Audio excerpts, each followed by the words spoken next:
be a little bit of a delay. Okay, cool. Hopefully it sounds high quality. There's going to be a little bit of a delay between the time you message and the time I see it, but it should only be a few seconds. I set the buffer thing to low. Yeah, I'm influencing. I'm trying to start, doing shit like this and getting more people interested in the type of training that we do. So hell yeah, you guys. Well, I appreciate you guys being here. There really is no agenda this time. I feel like a Twitch streamer, dude. Like I'm going to be playing video games while you guys watch me. And we'll do that at some point. But yeah, so, basically what we'll do is we'll just hang out in here for a freaking hour. And if you guys have any questions about anything, man, literally anything, I will answer them. Just nothing that's going to get me banned off of YouTube, please. But outside of that, it should be fine. YouTube is a lot more forgiving than Instagram is. That reel that I just posted, I just posted this reel about a gay couple that adopted kids and talking about how evil it is. And I thought that might get me banned, but so far it's not. So far it's good. But that shit is disgusting, you guys. Babies need their moms. They don't want to be. They don't want two dads. It's disgusting, dude. It drives me nuts. But yeah. So, if you guys have questions, you can ask questions. If not, I'll be talking about maybe my own training, that kind of stuff, and kind of like what I've been working on. Yeah. So for myself, recently, I'm really big into being able to perform, right? Like lift like someone twice your size, move like someone half your size. However, part of being able to lift more is being more mechanically efficient. And so for me, being a taller, skinny guy, I need to be bigger. And so my training right now is focused on growth, right? So hypertrophy. So I've been in this kind of like cutting phase for the last probably like 3 months. And so I'm getting myself, to about, 9% body fat or something like that, 10% body fat, 9%. And then I'm going to be working on just growing slow over the course of the next year, because that yields the most amount of functional benefit for me. Funny enough. Yeah, dude. So what's up, dude? Hey, and if you guys aren't subscribed to my YouTube channel, subscribe to my YouTube, because I've been recording a shit ton of videos and I haven't posted any of them yet. So I've actually got this massive bank of YouTube and Instagram content that I've been building up with I have like a social media guy that I hired, and we're building up like a month's worth of content, and then we're going to start trickling it out. So we're always ahead. But I've got like 5 YouTube videos done already that are going to be pretty good. So, and then the other thing too, guys, is I want you guys to tell me like what you guys want to see videos about, because like I know the type of shit that I search up on YouTube and like the titles that catch my eye. For instance, like obviously I'm really into like TRT and peptides. And so the videos that really catch my eye are the ones that are like optimal dose of growth hormone, like stuff like that, where it's like these like kind of key triggers, like the thing that I want to know, it somehow pops up. What I don't want to do is make a video that's like how to grow your biceps, like stupid stuff like that. So I think the more specific that you can get, like with niche topics, the better. So what I'm going to do is like, I'm going to take the questions that you guys ask, and I'm going to use that stuff to then envision videos, YouTube videos. What's your favorite peptide right now? Yeah, dude. So man, it's tough because they all do different stuff, right? So for me, it's retatrutide, and it always will be, because I have a condition called bile acid malabsorption. Oftentimes this thing gets misdiagnosed as like IBS, but what happens is like if I eat a lot of food, I get really bloated and I get the shits.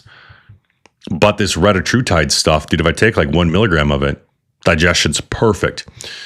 And so what I actually found out just before my last little growth phase was that the reason that I had had trouble growing and putting weight on over the years was because I just wasn't absorbing a lot of the food that I was eating, because I was eating like upwards of 6,000 or 7,000 calories a day pretty consistently and not gaining anything, partially because I have the appetite of a mosquito and the fucking metabolism of a hummingbird. But a big part of it was I just wasn't absorbing the nutrients.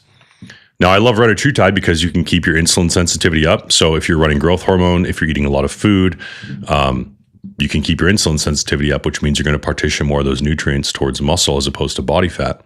And then also has a secondary benefit if you have digestive issues. Sometimes it can help with that. I like all of them, man. I started taking GHK copper for the skin benefits, dude, because I'm Looksmaxxing, bro. And man, my skin looks amazing. I don't like to do the BPC 157 TB500, that glow blend, because BPC can cause anhedonia. If you guys don't know what anhedonia is, it's essentially like a lack of like, what's the word I'm looking for? Not drive, but like you just feel flat, like stuff doesn't excite you. And it definitely does that to me. And I think that BPC also is very overrated. I don't think it actually has a whole lot of evidence that it actually works really well in humans. I used to be a huge believer in it, not so much anymore. TB500, yeah.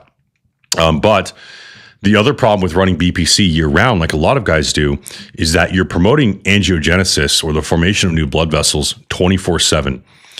And in conjunction with all the other, potential growth factors that you're running at the time, maybe you are increasing your risk of cancer through VEGF and some other mechanisms. So not a huge fan of the BPC. So I like to take the GHK copper in isolation, and I actually do 5 milligrams a day. And man, my skin's glowing, you guys. Look how fucking pretty I am. Look how shiny my head is. Anhedonia is basically not enjoying. Yeah, exactly. Not enjoying or caring about anything. You know what else causes anhedonia? Is ashwagandha. So not a huge fan of ashwagandha. It absolutely makes me feel super flat. I did try to use ashwagandha to reduce cortisol when I was dieting to help me with sleep. However, there are other ways like phosphatidylserine, eating some carbs and salt before bed. Growth hormone really helps. But there are a lot of things that you can do to reduce cortisol where you don't need it. I don't think ashwagandha is a great thing for people to be taking. Just my opinion. Yeah, I'm handsome maxing, you guys. I got this eye surgery, so I'm not afraid to talk about this stuff, all right? Like, this is actually a really good topic. So one of the things that I wanted to talk about, that I talk about all the time when it comes to fitness, is I talk to guys all the time that are like, well, I don't care about what I look like. I just want to be strong and capable. And I think that is such a lie, because every single man, if I asked him, hey, if I could give you big round softball delts like Uncle Randy and a 6-pack abs, you would say no to that? And they always say no. It's really important to feel good about the way that you look. And it's important for other people to perceive you in a certain light.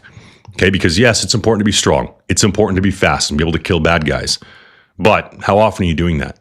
But every single day, you are interacting with people, and that is changing the trajectory of your life, which is a huge reason why aesthetics are important. So we have to train for all of these things. You can't see it as, oh, you're either a bodybuilder that only cares about the way you look, or you're a fitness guy that only cares about fitness. You should absolutely be both of these things. And so what I'm getting at here is the moment of vulnerability, you guys. I had these like bags under my eyes that were like permanent. It was just genetic. My dad has them. My grandpa has them. I can even see a little bit in my son. And the older I got, the more pronounced they became. And it was always a point of self-consciousness for me. And people would say, oh man, you look really tired. And I'd be like, thanks, dude. I'm just fucking ugly. And so I got a plastic surgery. I got them removed. And I'm happy about it, man. Like it makes me feel so much better about the way that I look. I'm not as like conscious of it, like when I'm doing my front facing camera and I got to get the lighting right so I don't look like I have these fucking giant bags under my eyes. And then that confidence that I am now exuding is going to help me in all of these daily interactions that I have with people, that then will change the opportunities that I get, which will change the trajectory of my life. So being jacked, looking good is literally the key to success, just as much as being fit is. So don't knock people that want to look good. Maybe I'll get fake bicep implants next. Does that GHK-CU sting when you inject? I've heard people complaining about that, trying to hop on that once my acne gets better from the doxy. It does sometimes, but I inject it sub-Q. So I don't do IM. I've done an IM, and when you do it IM, as in intramuscular, it does tend to burn a little bit more. But when I do it subcutaneously, no, I don't really get any pain. And if I do, it's like very minor. It's like, maybe you get like a spider bite and it's like a little bit irritated, but you don't really notice it that much. Now, what I actually do, you guys, excuse me. So I don't like injecting in the belly fat anymore because I was doing that for a long time, and you build up scar tissue, and then it leaves this kind of like unsightly lump. So when I'm taking my douchebag shirtless mirror selfies, I'd have these little lumps there. So I actually started injecting in my ass fat. So you have like the underside of your glute where it's like there's a lot of fat there. It's actually the last place that you lose fat when you're dieting for a bodybuilding show. And that's how you can tell you're like under 6% body fat is you have strided glutes. Anyways, I pinch my ass fat and I inject it in there. And then it's fine. Where did you gain or learn all your knowledge about diet, hormones, training? Chat GPT. No, I'm just kidding. Okay, well, I'll tell you actually. So, and this is really good insight for you guys because I do get a lot of questions about TRT. And so I'll tell you guys like my TRT journey here. So when I got back from Afghanistan, I don't know why, maybe it was a head injury I sustained or something like that. I started having symptoms of low testosterone. And this was 2011 when that wasn't really like a hot topic. And so I was like kind of Googling symptoms and it was like, well, you could have low testosterone. I was like, nah, dude, I'm only like 21. And I started looking more into it. I was like, man, maybe I do have low testosterone. So I went to the clinic on base. They referred me to an endocrinologist out in town. An endocrinologist is a hormone doctor, by the way. And so I go to this endocrinologist. She pulls my labs. My testosterone is 361 or something like that. So at the time, 350 was the bottom of the range. We'll get into that in a minute, the ranges. So my level was low. My doctor was like, well, yeah, you're 21. You shouldn't be at 360. And I was like, well, I agree. So she said, we're going to put you on a supplemental dose of testosterone to bump you up, which made perfect sense to me. She's like, okay, you're at 360. We'll give you the equivalent of another 300, and then you'll be at 660. And I'm like, the math is mathing, right? That makes sense. I didn't know anything about hormones at the time. So she gave me Androgel, which is a topical testosterone cream that you rub on your body. And for a few weeks, I started to feel really good. And I was like, oh, this is great. Well, about the fourth or fifth week, I started to feel worse and then worse and worse. And then it was worse than before. And so I went back into the doctor and I said, Doc, this stuff is not working. And she ran the labs again. And now my level was like 260. And I was like, how is this possible? I'm on medication, but my level came back lower. And she was like, oh, I don't know, blah, blah, blah. And so I was like, this seems kind of fishy. So I started doing a little bit of research on sex hormones, testosterone, estrogen, all that stuff. Well, one of the first things that you'll learn, guys, when you research this stuff is what's called the negative feedback loop. So when you take a hormone like testosterone from an exogenous source, meaning outside of your body will shut down its own production of that hormone. So you can't add to your testosterone levels. You can only replace them, hence the phrase testosterone replacement therapy, not testosterone supplementation therapy, right? Now, this is a board certified practicing endocrinologist that didn't know that. And this is day one stuff. And that was like my first exposure to like how untrustworthy many physicians are. And so ever since then, I have been super interested in learning about hormones and the science behind all this stuff. And obviously it was a natural marriage with what I do for a living, fitness coaching. And so, yeah, I'm 100% self-taught, you guys. I have had some pretty good physicians that have kind of mentored me that I've referred a lot of my clients to. But yeah, you guys, it's all self-taught stuff, which in my opinion is almost more powerful than learning it in school. Because when you're learning something in school, you're learning knowledge that's 20 plus years old. But I can go on the internet right now, which has the entire compendium of human knowledge. And if you have the discernment to be able to tell what's bullshit and what's not, you can learn a lot. Mind you, you have to be able to discern what is crap and what isn't.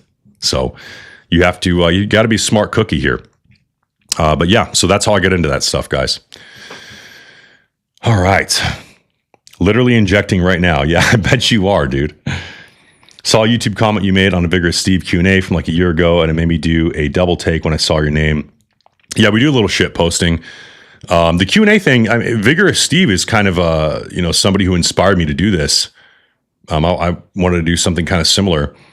I figured this would be a good way for me to get a lot of questions answered, get to know you guys better. And then, like I said, get some ideas for YouTube videos. So I've got, like I was saying before everybody logged on, I've got about 5 YouTube videos made. And a bunch of like a month worth of Instagram stuff made that I'm going to release starting next month. So you guys can expect the content engine to be cranking here in a little bit. So if you haven't subscribed to my YouTube, please do so. I'd really appreciate it so that I can get more people on the channel and get some ideas of how to make videos that you guys actually want to see.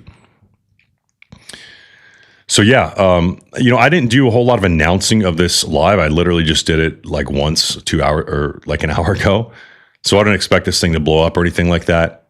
But it is cool that there's at least a few people in here. So next time there'll be more. I'll send out an email to my whole email list. I'll be posting about it more on Instagram, and we'll get more people in here. But yeah, just kind of count this as like office hours, you guys. If you guys have questions about anything, fitness, supplements, testosterone, peptides, I don't care. It could be guns, it could be politics. Again, just nothing that's going to get me banned off of YouTube. You guys know what I'm talking about. There are certain groups of people that we're not allowed to mention in here. Also, these Stop Being Fat tank tops are available for sale. I don't make any money on them, but I think they're cool. And so I'll post up a link to them sometime on Instagram or something like that. But yeah, you guys, so, well, what else can we talk about? I really need you guys to prompt me with some questions, man. Come on. Don't make me ad-lib this whole thing and look like an idiot. Trying to get my nurse practitioner license to start slinging peptides and TRT for the homies. Had a doc tell me before to inject weekly with taking AI once per week. Messed me up. Okay, so, yeah, I'll tell you what, guys. Okay, so full disclosure, High Risk Fitness has a total of about 200 personal training clients, spread out over all of our, my assistant coaches. And obviously a good portion of these guys are either on TRT or interested in it. And I've been doing this for 15 years. So I have seen thousands of guys blood work and heard thousands of stories of, interactions with physicians with regards to testosterone. And, man, the quality of service out there is bad. All right. So I've seen doctors put people on all sorts of crazy protocols that really jack them up. Once a week injections, which I think is really not ideal. I've seen them put guys on like 200 milligrams of testosterone and 3 milligrams of anastrozole a week, which literally drives your estrogen to zero, which is extremely dangerous and deleterious, which destroys your cholesterol, obviously destroys your mood. If you've never suffered from low estrogen, from mismanaging your TRT, it is one of the worst feelings in the world. It's actually worse than having low T. It is the worst brain fog, flat, depressed feeling, like a literal zombie. But I've seen doctors do all sorts of crazy stuff with people. And so what I like to tell my clients is, hey, if you're interested in TRT, there's a couple options here. One, and this is the route that I prefer, is you use something like TRT Nation, where they just kind of send it to you. It's minimal oversight. It's legal, right? But you're not having a physician like really, lock in and look at what you're doing. But the benefit of this is that they'll send you the vial so you can kind of dose it however you want. Okay, and then I'm not a doctor, but what I can do is I can look at your labs and I can tell you what I would do if I were you. And so that's how I like guys to do it.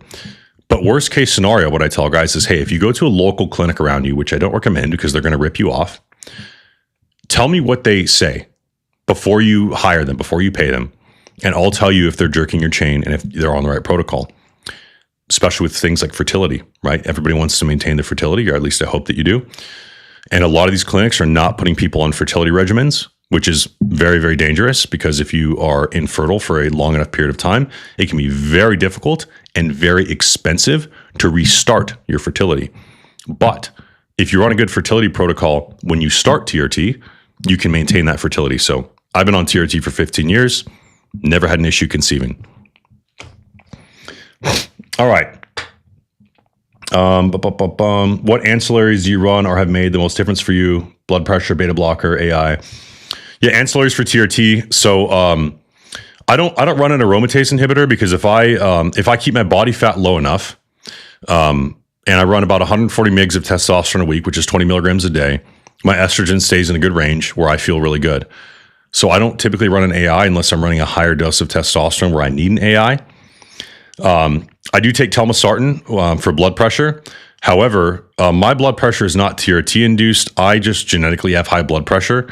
And so I take 40 milligrams of testosterone, telmisartan regardless. And so that's been beneficial. I do take a beta blocker. I take nebivolol because retatrutide jacks my heart rate up pretty high. So nebivolol helps me keep my heart rate lower. I'm also more of just kind of like a sympathetic state kind of guy, which means I have like a very high drive. I have a hard time like calming down. I'm not like as chill, right? And so I tend to just like run hotter, higher, faster heart rate, like a race car, you guys. All right. I don't want to have low oil pressure. So I take Nebivolol as a beta blocker, nootropics. Yeah. So the only thing I'm going to say about nootropics is I have a company named Sonder that I started with my business partner, Dan Coe. And this is going to be the ultimate nootropic. It is going to blow everything out of the water. Alpha Brain, Newtonic. We're going to drive those guys into the dirt. Our product is cheaper and our product is 100 times more effective. There's certain claims that I'd like to make about it that I'm not allowed to because of the FDA. But I'll just say this. I get the same effect from Sonder as I do from certain prescription ADHD meds, if you know what I'm saying. And that's going to drop in late June, early July. So I'll let you guys know when it does. But it'll be very fairly priced and it will be incredibly powerful. All right. As extremely autistic as possible. Yeah, I know no other way. Never been a bald man who isn't bitter. How do you do it?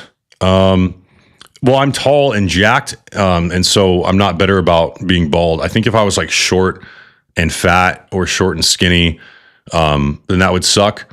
But I think I make up for the lack of hair by being jacked. It kind of fits my look.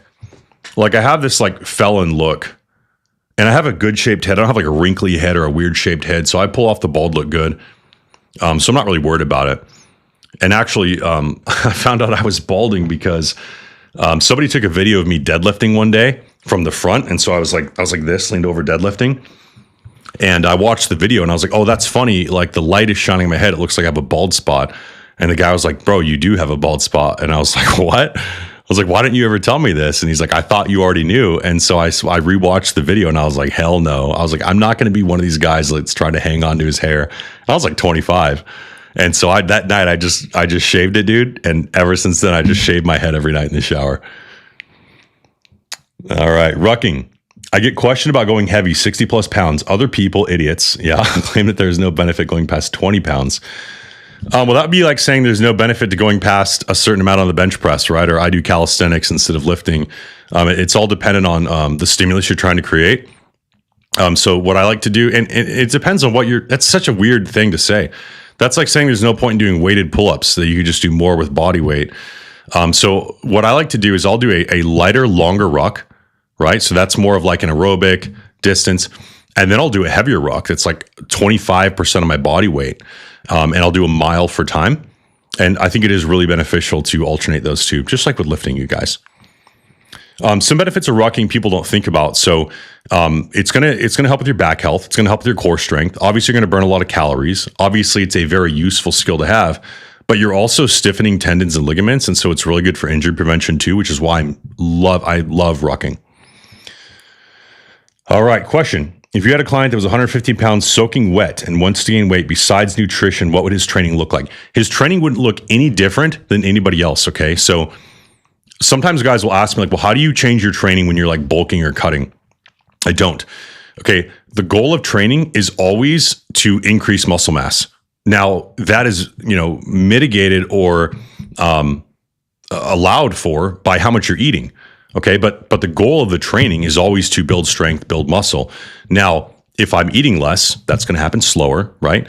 But I'm still going to train in the same way because I wouldn't want to like why would I train different? So the training is completely the same, guys. If you're really skinny, it's all about eating enough food, right? And obviously getting hormones right and those sorts of things. But training completely the same. Training is going to be more determined with like what you respond to and kind of where you're at in your training advancement. So you keep the training as simple as possible for as long as you can, right? And then you add complexity when you need to. But you should keep your training as simple as possible for as long as you can. And then you add more advanced methods when the more simple ones don't work anymore. A lot of people get sucked into like these really sexy ways of training that just like unnecessarily overcomplicates things. Where I usually meet my athletes is where they're a little bit more advanced, right? They're more of like an advanced lifter, and they require the more advanced protocols because they've just been going to the gym and lifting for a number of years and it's not working anymore. But you should keep it as simple as you can for as long as you can. Why would you overcomplicate something unnecessarily? What do you know about DSIP? Is it good for shift workers? Funny you'd ask that. I actually just ordered some DSIP, and I'm going to be starting it whenever it gets here, hopefully early next week, and I will let you know. But I'm very hopeful for it. So DSIP, you guys, is a peptide. I think it's delta sleep-inducing peptide, so it helps you get into delta brainwaves and helps you sleep deeper, essentially. And so that in conjunction with my other sleep stack, which is like some growth hormone, I do the tart cherry juice, I do some things to lower cortisol, and then I have some salt to prevent me from getting up to pee in the middle of the night. So hopefully DSIP is going to be a nice addition because sleep is incredibly important, guys. I've heard people say that DSIP does a lot for them. I've also heard people say that DSIP does nothing for them. So who knows? Your thoughts on workouts until failure. When is it appropriate? When do the benefits outweigh the cost? My runs are higher RPE, almost feel like my legs are super heavy. My runs are higher RPE, almost feel like it when my legs are super heavy. Yeah, so I don't really train to actual failure, really ever. I don't think there is any benefit that you get from training to failure versus 1 to 2 reps in reserve, typically. But you do dig yourself into a more recovery deficit, and so I don't think the trade-off is really ever worth it. If you're doing something like bicep curls, okay, whatever, dude, train to failure. But if it's something like heavy compound where you're like loaded axially, like a squat or a deadlift or even like a hack squat, something that's like going to be really taxing, I don't think the trade-off is worth the benefit. I don't think there really is any benefit to reaching actual failure. If this 115-pound client is training as simple as possible, what would his diet look like? Calorie intake, macros, etc. Well, I mean, it depends on the person, man. Okay, so here's what we got to think about, right? We want a lot of calories in this person, but they don't need more than they need. Okay, so it doesn't matter how much you weigh, right? The amount of calories that you eat are going to be determined by the outcome that we're getting. So obviously, if you weigh 115, you need less calories than if you weigh 215. Some considerations would be like appetite would be one. So if they're 115 because they have a shitty appetite, then you might have to think, okay, maybe I have to give this guy some more palatable foods that he can get down easier because maybe he can't just eat meat and rice every meal because he doesn't have the appetite to eat enough calories to grow. But I would say, to the best of your ability, keep the food clean, vertical diet style. That's my preferred methodology. And then you add in junk food, right? Or cheats or simple sugars and things like that as needed if you need to crank the calorie content up, but the appetite is not cooperating. But I can't tell you like what his macros should be. I'll tell you this: I'm not a low carb guy.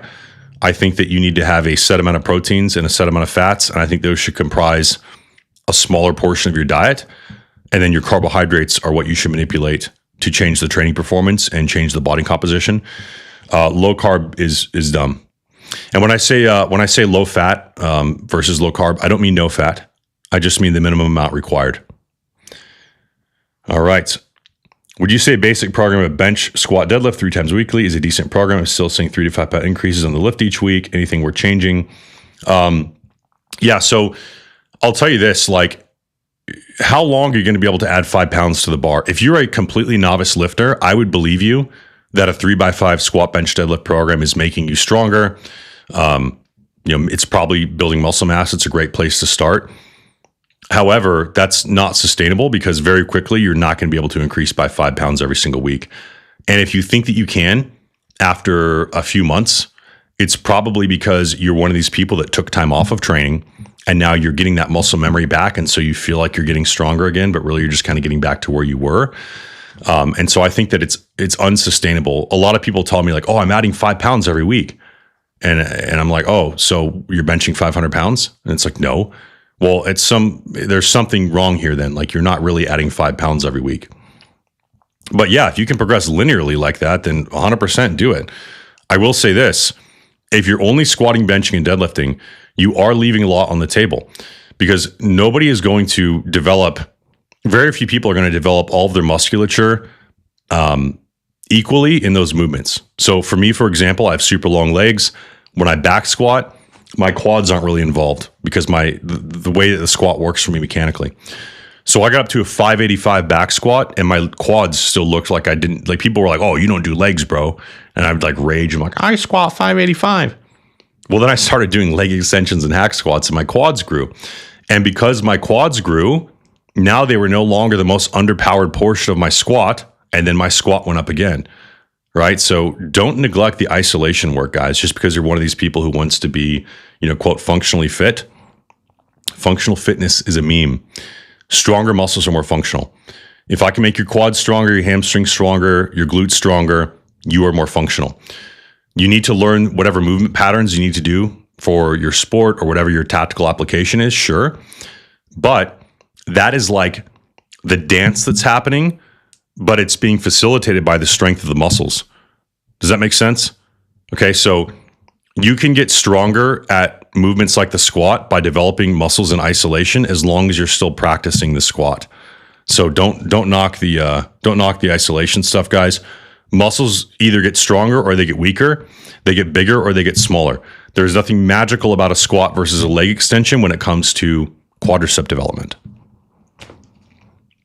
What are some, hold on. So track calories and monitor progress. Yeah, I'll give you guys a quick rundown of how we do that. Okay. So, here's how we monitor progress with diet. So if you're trying to gain weight, I'm going to figure out the proteins, carbs, and fats that you probably need to maintain your body weight. And then I'm going to increase the carbohydrates by probably like 100 grams. And we're going to see your body weight start to climb slowly and watch your training logs and make sure that you're getting stronger in your training, right? Once that weight gain stalls, then I'm just going to increase you by another 100 grams.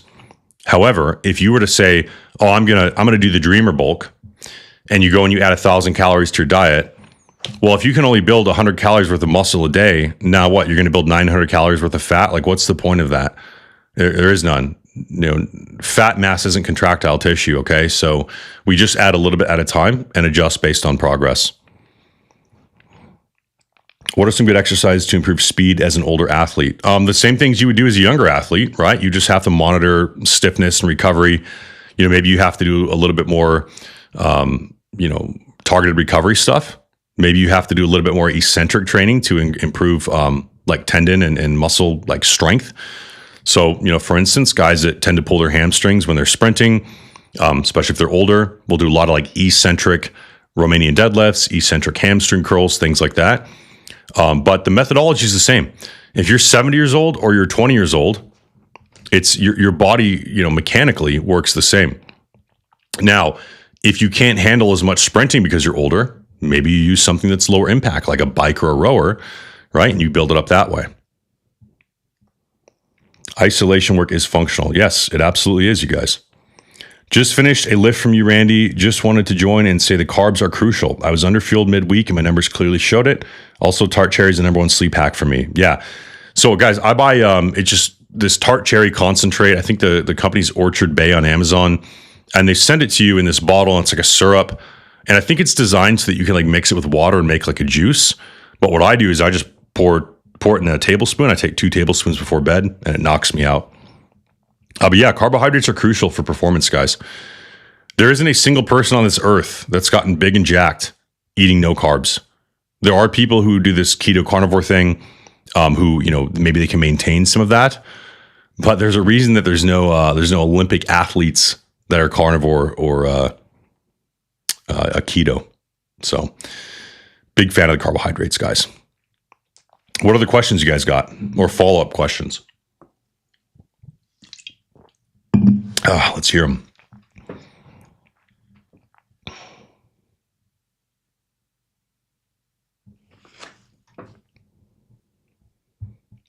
Keep spamming with questions, guys. Don't the other thing that I might do next week is I might preload some questions. So I might have people submit questions for me to answer and then open up the chat. That way there's less dead space in the video. I think that's what Vigorous Steve does.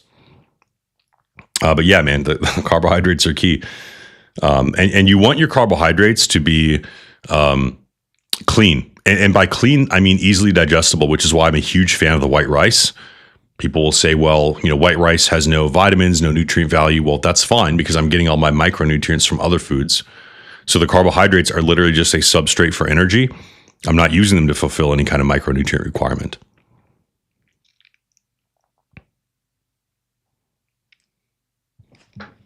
can you start issuing floaties with your program because I'm drowning in bitches?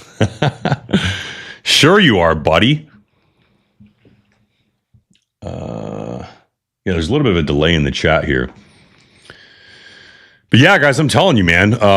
Look, like being jacked, looking good is important. Okay, it's not all just about performance on the field. I'm addicted to caffeine. Same, thanks, DOD. And I have taken notice on the 2 types of B12 in them. Any real difference there? Like in energy drinks. So methylated B12, I think, is more bioavailable, right? I'm not exactly sure. But I think if it's not methylated, then you like piss it out.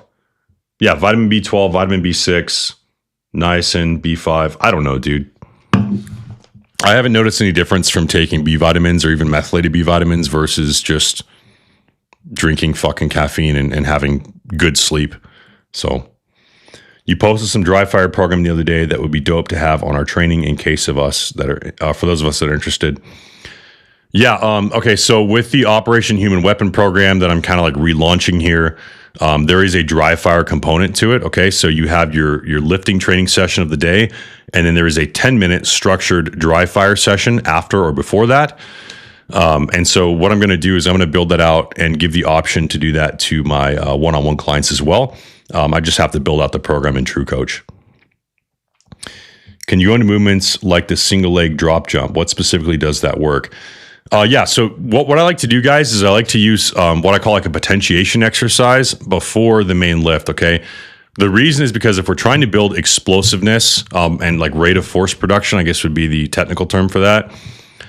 We want to do that earlier in the workout when we're not fatigued, right? So we get the most amount out of it. Okay. So if I'm tired at the end of my workout after I did heavy squats and then I try to go do jumping, I'm not going to be able to jump as high, right? I'm not going to be able to contract those muscles as well. So then I'm not going to get the training effect that I want. So we're always going to put the like the most fatiguing or the most susceptible to fatigue exercises at the start of the training session. The other benefit is that it's potentiating the squat or the deadlift. Okay. So if let's say I'm doing power cleans, I'm going to do power cleans or box jumps or something like that before I do my deadlift so that I'm like, my nervous system is primed for moving explosively. Because when you're moving a heavy weight, you need to be trying to move it as quickly as possible. Because if you think about the difference between making a lift and not making a lift, it's just the speed at which the bar is moving, okay? If I'm moving a bar at 3 miles an hour and then it slows down to 2 and then 1 and then 0, well, 0 miles an hour is where I'm failing the lift, then it's -1, -2, -3, right? So we want to be able to potentiate that speed before that main exercise. And that's why we do it at the start of the workout. Having a presence is important. Yeah, it really is, man. It really does make a huge difference, especially for my law enforcement guys. Obviously, command presence is huge, but really for anyone, man. Like, look, the best fight is the one that you don't ever have to get in. So if you can be a deterrent to threats, that's hugely functional. If you can look like someone who takes themselves seriously, people will take you seriously. And a lot of you guys know from being in the military that if you see somebody who their uniform looks like crap, you assumed that they do crap work. Just like you see somebody out on the street, like you go to Walmart, you go to Costco, and there's somebody in their pajamas, you just assume that person's a loser. You're probably right. So I think it is very important to look the part, fellas. Yeah. Yeah. So building up your physique is an incredibly important thing. Now, I will say this. We still focus on the performance because the performance is what's telling us if we're building the physique, okay? If I'm trying to build my biceps and I can do 1 more rep on curls or 5 more pounds on curls, that's how I'm going to make my biceps grow. So we're still focused on performance. It's just that the goal, the intended outcome of that is to grow the muscle. Now, here's the thing is this is synergistic with your strength training. So the bigger the muscle gets from the isolation work, the more I'm going to be able to leverage that in my strength work, okay? So like getting my quads bigger from leg extensions is going to allow me to lift more in the squat because the muscle is bigger, right? And then if I get my squat stronger, I'll be able to do more weight on the leg extensions and then grow my quads even more. So that's why we do both of those things. Can you talk about exercises to strengthen hip flexors and their role in sprinting? Yeah, I'm not super familiar with that kind of stuff. A little bit, I have a cursory understanding of that kind of thing. So, one thing that's really good for strengthening the hip flexors, I mean, honestly, dude, just squatting, right? Like you get a strong squat, dude, you're going to have strong hip flexors. This is the same thing with core training. People talk about having a strong core. Look, if I have a big 500-pound bar on my back, I have to have a strong core or I'd be doubled over, right? So same thing with that. Now, if you need to isolate the hip flexors, there's that movement you can do where you kind of lean against, I don't remember what it's called, but you lean against the wall and you have a band around your feet and you're like lifting your feet up and down. I don't remember what that damn thing's called, but that can work the hip flexors directly if you need that. When you do overhead press, do you have any post-workout stretching to prevent knots in your traps? Yeah. Okay. So the number one thing that you can do, guys, to prevent like neck and trap pain, and honestly a lot of shoulder pain, because a lot of shoulder pain comes from the traps being tight, with the traps in the neck, is what I do is I get a barbell and I put it in a squat rack at about chest height. On one end of the bar is a 45-pound plate. On the other end of the bar is empty. What I do is I stand under that empty side of the bar. So I put the barbell on my trap. Maybe you can see this better. I put the barbell on my trap, right? And sometimes I'll even put a band around the barbell and step on the other end of it. And I stand up so the band is pulling that bar into my trap. Then I'll use this hand and I'll roll around on the trap and find spots that are tight. And when I find a spot that's tight, I'll do something called ART, active release therapy. So I'll look over to my shoulder and then I'll go up and over to the opposite shoulder. And that muscle now is being like grinded underneath that barbell. And I'll basically repeat that process at different points throughout the front, the top, the back of my trap.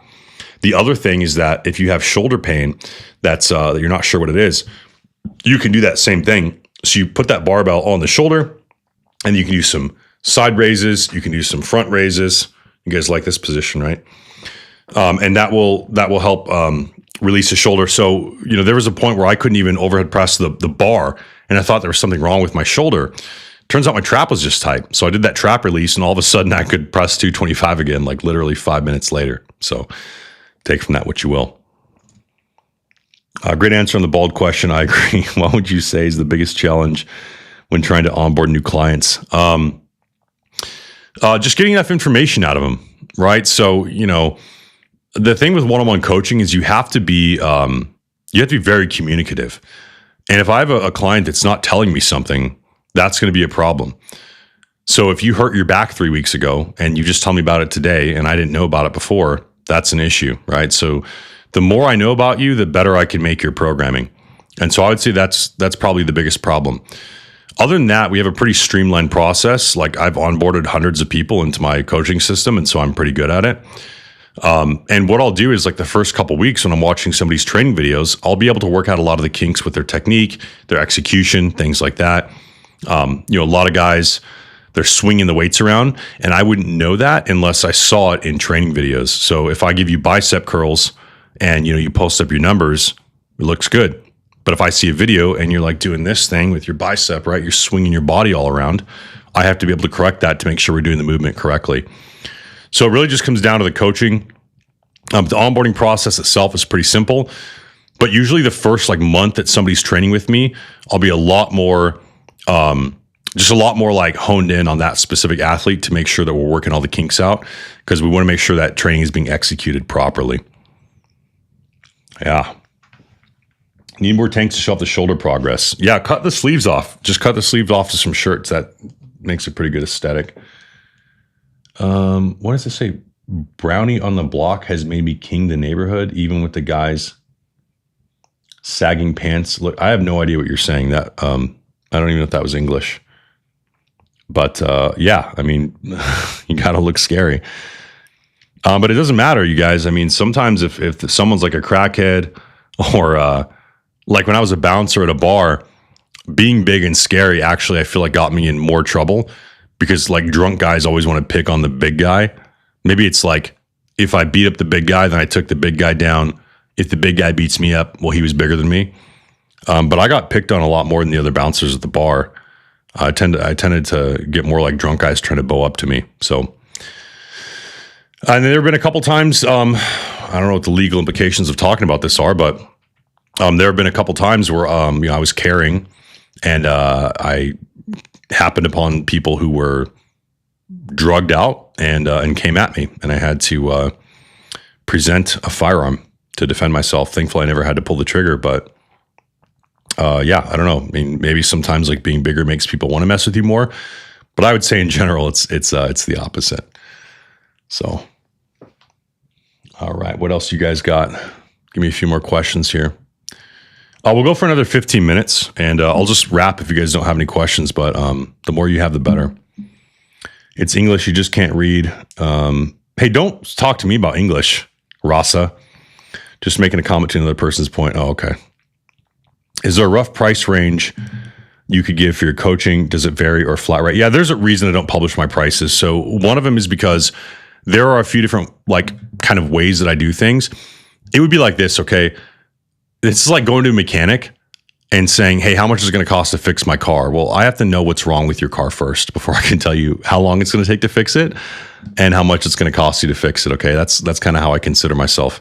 The other thing is this, like if I were to, okay, here's an issue with perception. Okay, so something is only worth the value that you perceive of it. All right, and this is like kind of a business thing that maybe some of you guys who run businesses will understand.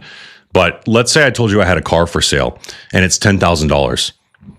What kind of car is it, right? Is it a 97 Civic or is it a brand new Ferrari?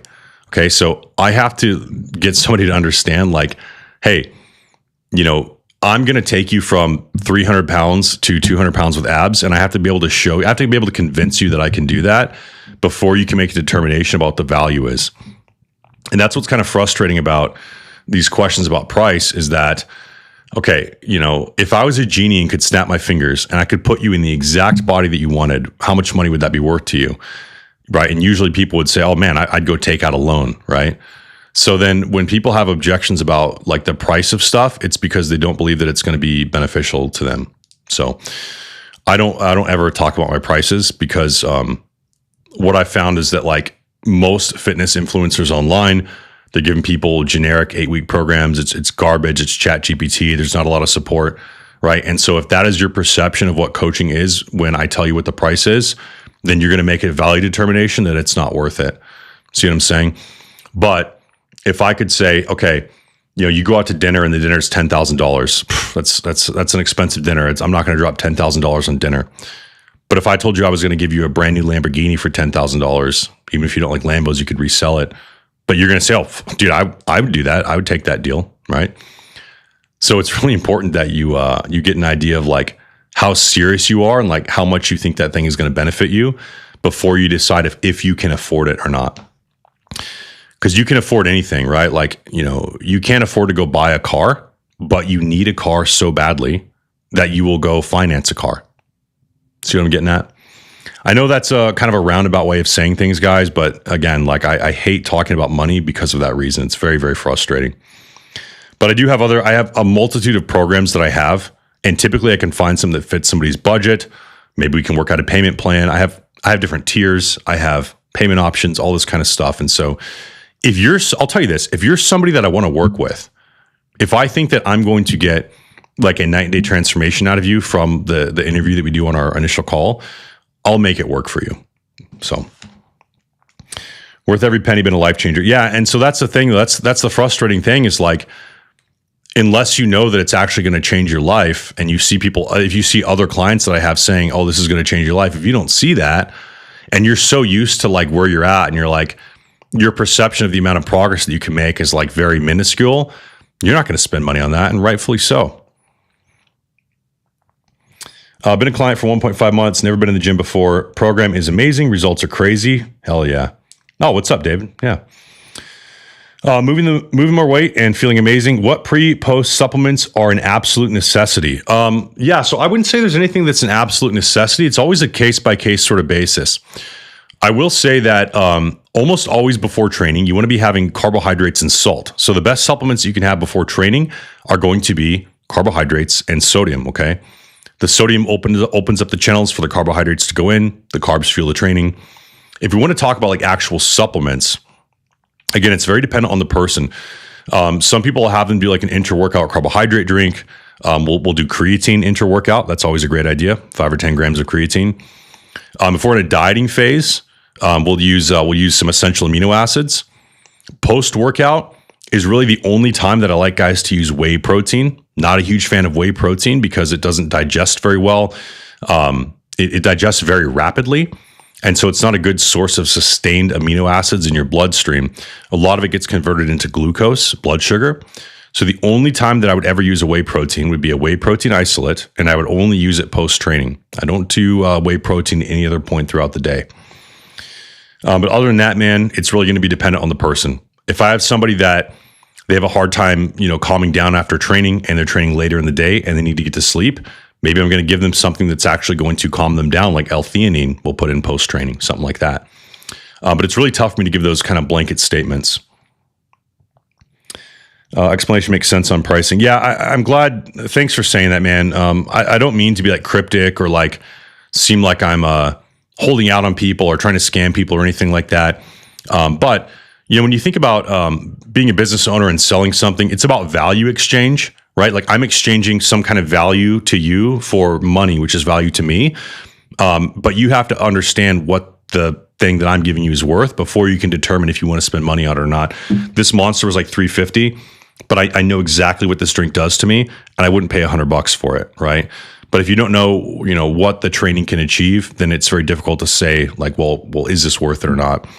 I will say this: a lot of the times when I talk to guys and they say, well, I can't really afford this, I say, okay, pull up your bank statement for this month, and I've done this with guys before. It's weird to talk about money; it's very uncomfortable for people. But we'll look at like every time you've gone to the gas station and bought like Zins and Monsters or gone to fast food. And in a lot of the cases, if you cut those things out, it pays for the training. So you can cut things out that are taking you further away from your goal and allocate it towards training. This also helps me determine how serious somebody is. Because if I have somebody where I can prove to them that they can afford it, if they cut out all the junk out of their life that's holding them back, then I say, okay, like, do you see on paper now how you can afford this? And they're like, yeah. I'm like, okay, are you ready to go? And they're like, oh, I can't afford it. And I'm like, okay, so the problem's not actually money. The problem is just like you don't want to change and you don't want to put the work in, and you're using that as your excuse because money is a really easy excuse for people to say that they can't do something because of money or time or something like that. If you're serious about getting somewhere and you know that whatever thing you're buying can get you there, whether it's fitness or not, you will find a way to make it happen. I was stuck at a 505 deadlift for an entire year. Within 9 months, Randy helped me get to 555. Yeah, that's awesome, dude.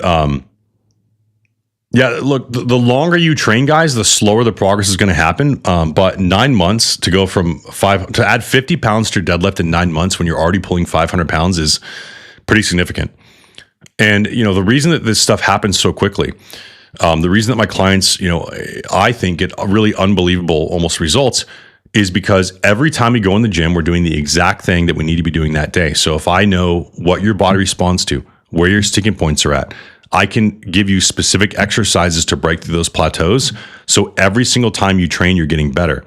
Whereas if you're doing a more generic program, it's going to take you, 6 times as long to get there, or maybe you're not going to get there at all because you're not addressing what the problem is. So my goal with programming is to say, okay, I'm going to take my 15 years of training knowledge and I'm going to download it into your training program for the week and say, if I were this guy, this is exactly what I would do. So essentially what you're paying for is knowledge that took me years to acquire from training hundreds and hundreds of people. That makes sense? So if my sink broke, you guys, I'm not going to go on YouTube and learn how to be a plumber. I'm just going to call the freaking plumber because I just want my sink fixed, right? And the amount of money that I'm spending on that plumber is worth the time and a headache that I'm saving from having to go fix it on my own. Speaking of which, my F-150 headlight is out. And these new trucks, man, you literally have to like disassemble the entire fucking car to get to the headlight. So I've got this headlight out, and I've got the headlight. I bought it, but it's going to take me like an hour to change, and I just like haven't found the time. So I've had this headlight out for weeks, and so I just I drive the Porsche at night, which sucks because the Porsche you can't show it off at night because it's dark. I also started working with Randy about 9 months ago. Went from going to the gym to actually learning what I need to do in the gym. Yeah. Okay. So, here's the thing too, is a lot of people are in the gym and they're spamming redundant exercises. And that's a really, really great thing to talk about. So think about this, guys. if you were like, well, I want to get really strong, I want to build a bunch of muscle or lose a bunch of fat, and build myself, what a lot of guys will do is they'll have like a back day, a chest day, a leg day. What you don't realize is you are wasting so much time doing redundant exercises. Okay. If I go in the gym and I do a cable row and then a dumbbell row and then a seated row and a barbell row, I literally just did the same thing like 5 times. So my muscle doesn't know what is in my hand. All it knows is like this muscle is contracting, and the muscle only contracts in one way, right? There aren't multiple ways to hit your biceps. There's not multiple ways to hit your triceps. All this like targeting the different heads is pseudoscience. Okay. So we get in there and we get the one thing done for that muscle or that movement pattern that we need to get done. And then we move on to the next thing, which is why most of my clients are training 3 or 4 days a week. And most of their sessions aren't taking more than an hour.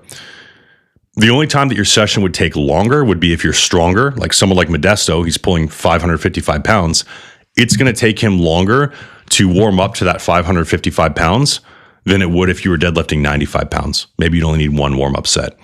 Someone like Modesto, who's pulling in the 500s, if we're going to get heavy that day, 1, he's going to need more time to work up to that weight, and 2, he's going to need more rest time between sets. So when you're thinking about how long am I going to rest between sets, the stronger you are, the more weight you're using, the longer rest time you're going to need between those sets, right? Less time between bicep curl sets, more time between deadlift sets. All right. So the more weight you're moving, the longer that rest time is going to take, the longer the training session is going to take. Randy's coaching is a real deal and he cares. Yeah, I do, man.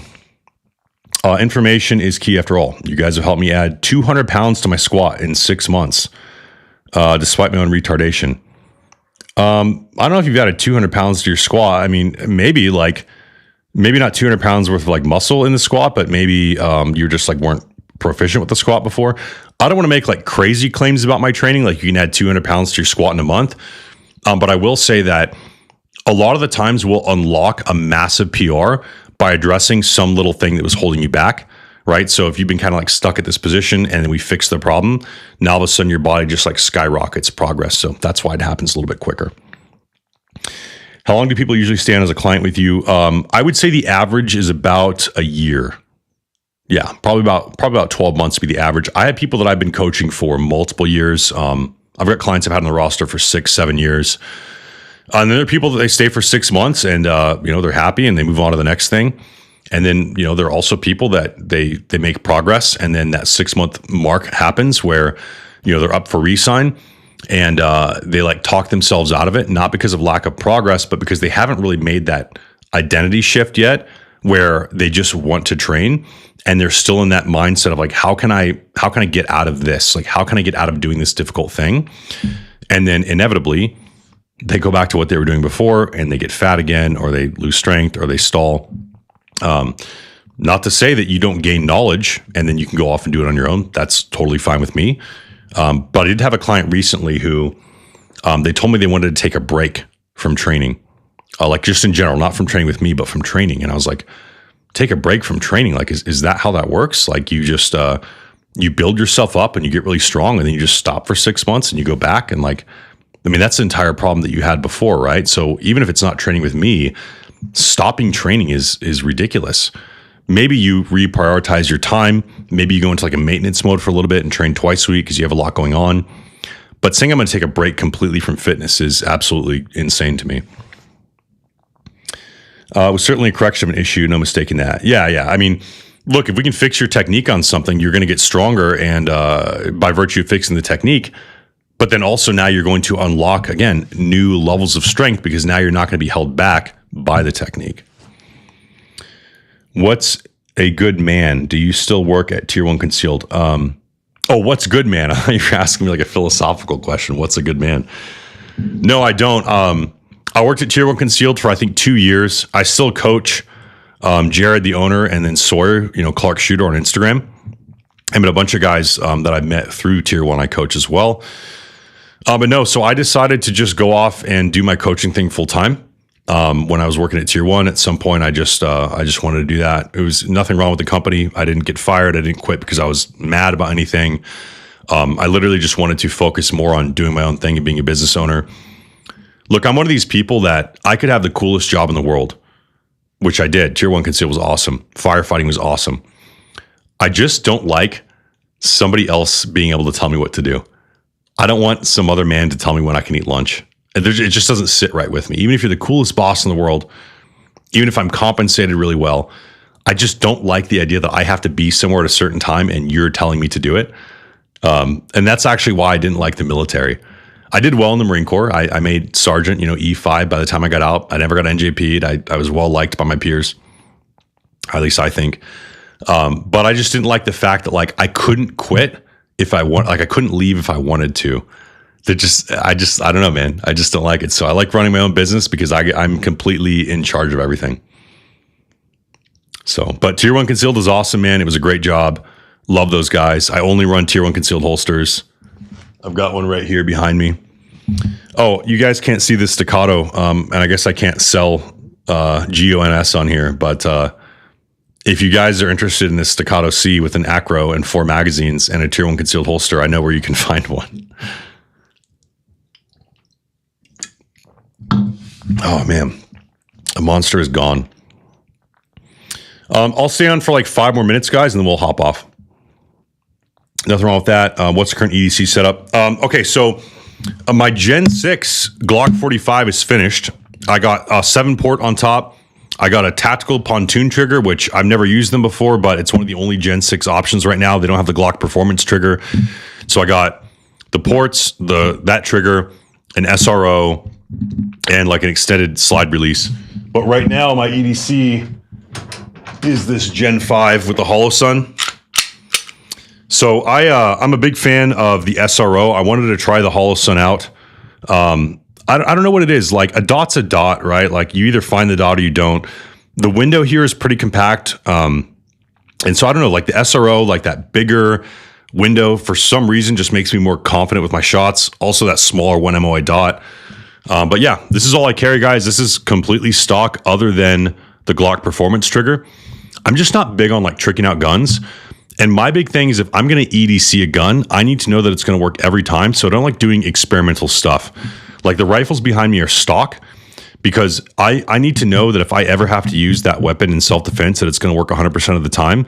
And I've seen too many people trick out their guns and have all sorts of malfunctions on the range. And I can't afford to have that happen in a real world situation. And, I consider my guns real world use. And so the only time that I would have a gun that I would like really trick out would be, I guess, if I didn't plan on carrying it. But yeah, this thing is pretty much stock. The reason I like the 45 is because I have big hands, so it's got the 17 grip, but then it's got the 45 slide length, so it is easier to conceal. Appendix. Any thoughts on fasting or intermittent fasting? Yeah, I hate intermittent. I hate intermittent fast. I hope I don't get banned for that. Yeah, I think fasting is a meme. I think it's a trend. I think it's silly. People say you can improve insulin sensitivity. Okay, you can improve insulin sensitivity with exercise and proper diet and supplements and getting less fat.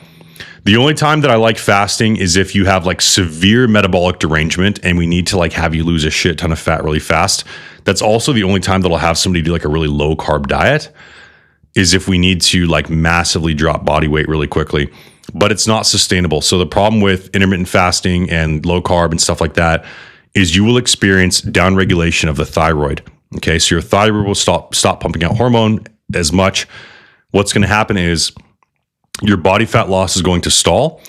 You're not going to be as energized for training, so you're not going to be able to build as much muscle mass. There's a lot of evidence that intermittent fasting leads to atrophy of muscle, which is obviously not what we want. I want you to have as much muscle as possible and maintain that muscle while losing body fat. If you lose fat at the same time you lose muscle, your metabolic rate is now declining. So now you're going to be maintaining on even less calories, which is not what we want. We want you to be able to eat as many calories as possible to fuel training and muscle growth and strength without getting fat, right? So the way that we do that is by titrating those carbohydrates down slowly over time. So not a big fan of the fasting. I do a 72-hour fast once or twice a year because there is some autophagy benefit, and also it's kind of like a mental strength thing for me. It's like a discipline thing. But as like an actual diet strategy, I think it's a meme. I think it's silly. Like cold plunging, I think is dumb. Not a big fan of it. If it works for you, great. I found with my clients and myself, it's not sustainable long term. It's one of these things that is like niche, and it lets people feel like they have some kind of hidden knowledge and they're on some kind of team. And people really like being on a team, which is why people are like, I'm MAGA or I'm this or I'm that. It's not because it's actually the best thing. It's usually just because people like to belong to a team because humans are tribal. What's a break? Yeah, I don't understand the idea of taking a break with training. I think that's really silly. Again, like I think that deloads are good. I think that reprioritizing is sometimes necessary. But if somebody's saying like I need to take a break from fitness, you're just making a freaking excuse for yourself, dude. You know you are. I was sort of rage baiting you, but wanted to with the fasting, yeah. I don't get really mad about it. I mean, I know that it's a popular thing, but it is important for me to talk about that stuff because I do get a lot of people that come to me that need some sense beaten into them. So you also like, dude, all this like controversial fitness stuff, a lot of the times originates on Twitter, on X, because one of the best ways to grow on X is to say something like super, what's the word? Not controversial, but super, what's the word when you are doing something that's against the grain? And that's the way that people will grow on Twitter. They'll say something that's like totally crazy off the wall, and then people will fall like something that's very unsubstantiated, and then people will jump on it because it makes them feel cool, like they have some kind of special knowledge. So in the PED world right now, there's like this big thing about doing injectable DHT, or there's a thing with like doing a cycle with no testosterone. Like people just try to reinvent the wheel. Contrarian. That's the word I'm looking for. People are contrarians. Yeah. All right. So yeah, I hope this was helpful, you guys. I'll take one or two more questions and then I'll log off here. Then I'll post the recap. But yeah, I would say a pretty successful Q&A. I had a lot of questions and got some ideas for videos. Actually, before you guys sign off, let me ask you this favor. What do you guys want to see me make a YouTube video about? Because I have 5 YouTube videos that I made based on stuff that I hear a lot, like questions that I hear a lot and issues that I hear a lot of guys have. But I want to hear, like, if you were searching for something on YouTube, what would you search for? Like what specifically? Not broad, like not how to gain muscle, right? Something specific. Yeah. If you guys have any anything that you would like me to make a longer form video about, like really deep diving and explaining, that would be cool. Trying to grow the old YouTube here, get the content ecosystem going for the next time I inevitably get banned on Instagram for posting Catholic content.